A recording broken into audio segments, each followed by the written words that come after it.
Hello and welcome to our software tutorial series. This tutorial will provide you with an explanation of entering unreimbursed travel expenses into the tax preparation software. After completing this tutorial, you should be able to enter the deduction for unreimbursed travel expenses into the tax preparation software.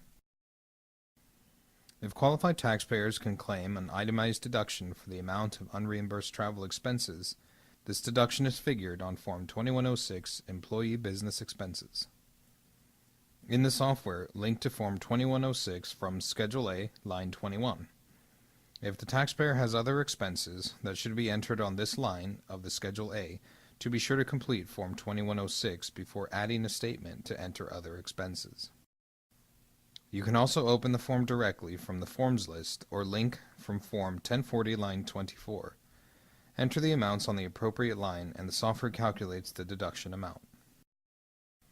The taxpayer in our example has the following travel expenses that are related to his job as a salesperson.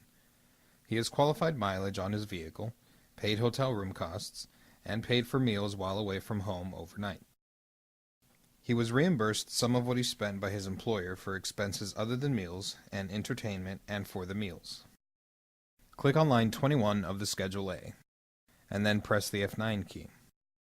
Select the New 2106 Employee Business Expenses page from the Entry Links window, and then press OK.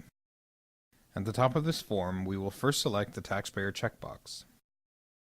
Next, we will type in the occupation of the taxpayer. We are now ready to enter the vehicle expenses.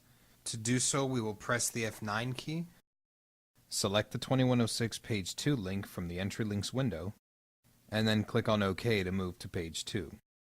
On line 11, we will need to enter the date the taxpayer placed their vehicle in service for business use. On line 12, we will enter the total number of miles that the taxpayer drove the car during the tax year.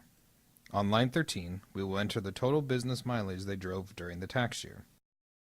Line 14 is automatically calculated by the software to show the percent of business use for the vehicle. On line 15, we will enter the miles the taxpayer drives to and from work each day.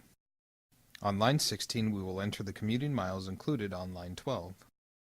Line 17 automatically calculates other miles based on the data we entered into the previous lines. From here, we will need to select the appropriate checkboxes on lines 18 through 21. The answers to all of these questions should be yes. The software calculates the standard mileage deduction on line 22. The taxpayer did not keep receipts for his actual expenses. If he had, Section C should be completed, and the software would figure the larger of the standard mileage rate, or the actual expenses, to be its deduction. We will now press F10 to go back to Form 2106, page 1. The vehicle expenses have calculated to line 1. Next, we will enter other expenses on Step 1 on line 3 of the 2106. Followed by the amount the taxpayer paid for meals while on unreimbursed business trips. We will now scroll down to Step 2 to enter the amount the taxpayer was reimbursed for his expenses by his employer. The software calculated the amounts of unreimbursed expenses and the amount of the deductions on lines 8 through 10. If the taxpayer is subject to the DOT hours of service limits, select the checkbox on line 9. When we press F10 to go back to the Schedule A, we can see that the software carried this data to line 21. There's additional information at the bottom of Form 2106, page 1, that may need to be completed in certain circumstances. If the taxpayer is eligible to take the expense deduction for armed services reservists, enter the amount of the expenses that apply for reserves travel over 100 miles away from home in the RC entry. If the taxpayer is a qualified performing artist, a fee basis, or local government official, select the QPA or FBO checkbox at the bottom of the form. Select the impairment-related work expenses checkbox if the taxpayer qualifies for that tax treatment. When any of those checkboxes are selected, the software handles the expense deduction appropriately. You should now be able to enter the deduction for unreimbursed travel expenses in the software. Thank you for viewing this tutorial.